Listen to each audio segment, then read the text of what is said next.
মূর্তি বিরোধী আন্দোলন করলাম, মোদী বিরোধী আন্দোলন করলাম।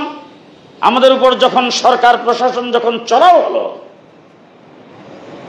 আমাদেরকে যখন গ্রেফতার করতে শুরু করেছেন, মাওলানা আজিজুল হক ইসলামাবাদী সাহেবকে সর্বপ্রথম গ্রেফতার করেছে। গ্রেফতার করা শুরু করার সাথে সাথে কেউ যায় প্রেস ক্লাব ভাড়া করছে, কেউ স্বরাষ্ট্রমন্ত্রীর দপ্তর ভাড়া করছে, কেউ যায় এসপি অফিস ভাড়া করছে, কেউ যায় ডিসি অফিস ভাড়া করছে। আমি হেফাজতে নাই, আমি জানিও না, আমার নাম দিয়ে দিছে। আমি এসব কিছুতে নাই, আমরা হেফাজতে নাই।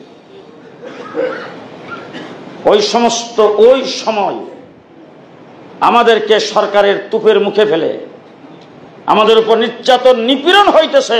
ওই অবস্থায় যারা প্রেস ক্লাবে সাংবাদিক সম্মেলন করে, বিবৃতি দিয়ে স্বরাষ্ট্রমন্ত্রীর সাথে যোগাযোগ করে, ডিসি এসপির সাথে যোগাযোগ করে, হেফাজত থেকে দূরে সরেছেন, তারা এবং তাদের আন্ডা বাচ্চা হেফাজতে আসতে পারবে।